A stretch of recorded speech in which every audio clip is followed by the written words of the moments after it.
ಕರ್ತನ ನಾಮದಲ್ಲಿ ಸೇರಿ ಬಂದಂತಹ ಎಲ್ಲ ದೈವ ಜನರಿಗೆ ಕರ್ತನ ನಾಮದಲ್ಲಿ ವಂದಿಸುವಂಥವಳಾಗಿದ್ದೇನೆ. ಈ ದಿನದ ದೇವರ ವಾಕ್ಯ ಧ್ಯಾನಕ್ಕಾಗಿ ಯೆಶಾಯನು ಬರೆದ ಪುಸ್ತಕ 40ನೇ ಅಧ್ಯಾಯ 29ನೇ ವಚನ.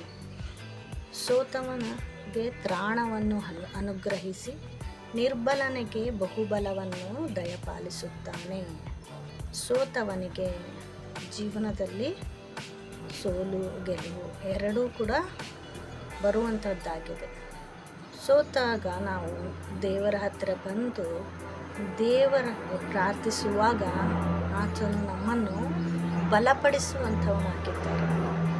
ಅಷ್ಟೇ ಅಲ್ಲದೆ ನಿರ್ಬಲನಿಗೆ ನಮಗೆ ಬಲವಿಲ್ಲದೆ ಇರುವಾಗ ದೇವರೇ ನನಗೆ ಬಲ ಬೇಕಯ್ಯ, ನನಗೆ ಶಕ್ತಿ ಬೇಕಯ್ಯ, ನಿನ್ನ ಆತ್ಮದ ಶಕ್ತಿಯಿಂದ ನನ್ನನ್ನು ತುಂಬಿಸಯ್ಯ ಎಂಬುದಾಗಿ ದೇವರಲ್ಲಿ ನಾವು ಪ್ರಾರ್ಥಿಸುವಾಗ ಆತನು ತನ್ನ ಬಹುಬಲವನ್ನು ಕೊಟ್ಟು ನಮ್ಮನ್ನು ಬಲಪಡಿಸುವ ದೇವರಾಗಿದ್ದಾರೆ.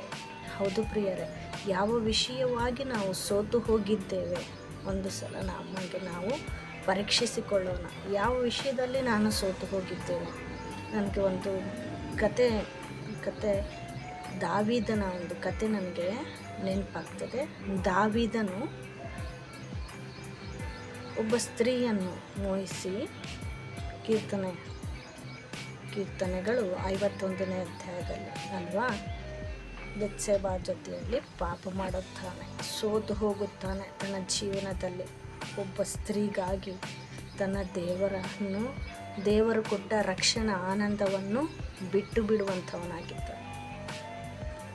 ಕಳೆದುಕೊಂಡಾಗ ದೇವರು ಕೊಟ್ಟ ಆನಂದವನ್ನು ಕಳೆದುಕೊಂಡು ಸೋತವನಾಗಿದ್ದಾಗ ಮತ್ತೆ ತನ್ನನ್ನು ತಾನು ಪರೀಕ್ಷಿಸಿಕೊಂಡು ದೇವರ ಸನ್ನಿಧಿಯಲ್ಲಿ ಕುಳಿತುಕೊಂಡು ಪಶ್ಚಾತ್ತಾಪ ಹೃದಯದಿಂದ ದೇವರನ್ನು ಬೇಡಿಕೊಂಡಾಗ ದೇವರು ಆತನಿಗೆ ಮತ್ತೊಮ್ಮೆ ಒಂದು ಅವಕಾಶವನ್ನು ಕೊಡುವಂಥವರಾಗಿದ್ದಾರೆ. ಅವರ ಒಂದು ಪಾಪವನ್ನು ಕ್ಷಮಿಸಿದ್ದಾರೆ. ಸೋತ ದಾವೀದನನ್ನು ಗೆಲುವಿನ ಕಡೆಗೆ ಕರೆದೊಯ್ದಿದ್ದಾರೆ. ಒಂದು ಸಲ ಮಾಡಿದ ತಪ್ಪನ್ನು ಮತ್ತೆ ತನ್ನ ಜೀವನದಲ್ಲಿ ಯಾವತ್ತೂ ಕೂಡ ದಾವೀದನು ಮಾಡದಂತಹ ಬಲವನ್ನು ದೇವರು ತಾನೇ ಕೊಟ್ಟಿದ್ದಾರೆ. ಹೌದು ಪ್ರಿಯರೇ, ನಮಗೆ ಕೂಡ ಅಂಥ ದೇವರೇ, ಅವರೇ ನಮ್ಮ ದೇವರಾಗಿದ್ದಾರೆ. ನಿನ್ನೆ ಇವತ್ತು ನಾಳೆ ಏಕರೀತಿಯಾಗಿ ಇರುವಂಥ ದೇವರು. ಯಾವ ವಿಷಯದಲ್ಲಿ ನಾವು ಸೋತು ಹೋಗಿದ್ದೇವೆ ದೇವರ ಮುಂದೆ ಕಣ್ಣೀರಿಟ್ಟು ಪ್ರಾರ್ಥಿಸಿ ಪಶ್ಚಾತ್ತಾಪ ಹೊಂದಿದ ಹೃದಯದಿಂದ ಆತನನ್ನು ಬೇಡಿಕೊಳ್ಳುವುದೇ ಆದರೆ ಮತ್ತೊಮ್ಮೆ ನಾವು ಆ ಪಾಪದಲ್ಲಿ ಸೋತು ಹೋಗದಂತೆ ದೇವರು ನಮಗೆ ತ್ರಾಣವನ್ನು ಅನುಗ್ರಹಿಸುವಂಥವರಾಗಿದ್ದಾರೆ. ಬಲವಿಲ್ಲ, ಆ ಪಾಪವನ್ನು ಪದೇ ಪದೇ ಮಾಡ್ತಾ ಇದ್ದೇನೆ, ನನ್ನಲ್ಲಿ ಶಕ್ತಿ ಇಲ್ಲ, ನನ್ನನ್ನು ಶಕ್ತಿಯಿಂದ ತುಂಬಿಸಯ್ಯ, ನನಗೆ ಬಲ ಕೊಡಯ್ಯ, ಮತ್ತೊಮ್ಮೆ ಆ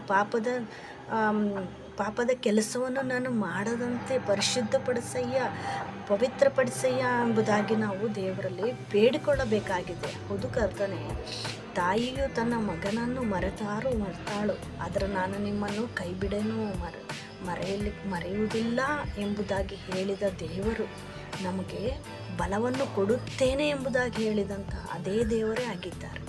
ಮತ್ತು ನಮ್ಮ ಪಾಪಗಳಿಗಾಗಿ ನಾವು ಅರಿಕೆ ಮಾಡಿಕೊಂಡು ಅವುಗಳನ್ನು ಬಿಟ್ಟು ಬಿಡಲು ಅಂಥ ಒಂದು ಸೋಲಿನಿಂದ ನಾವು ಬಿಡುಗಡೆ ಹೊಂದಿ ನಾವು ಗೆಲುವಿನ ಕಡೆಗೆ ಹೆಜ್ಜೆಯನ್ನು ಇಡುವಂಥವರಾಗಿರೋಣ. ಕರ್ತನ ನಾಮದಲ್ಲಿ ನಿಮ್ಮೆಲ್ಲರಿಗೂ ಮತ್ತೊಂದು ಆವರ್ತಿ ವಂದನೆಗಳನ್ನು ಸಲ್ಲಿಸುತ್ತೇನೆ. ದೇವರು ತಾನೇ ಇವಾಗ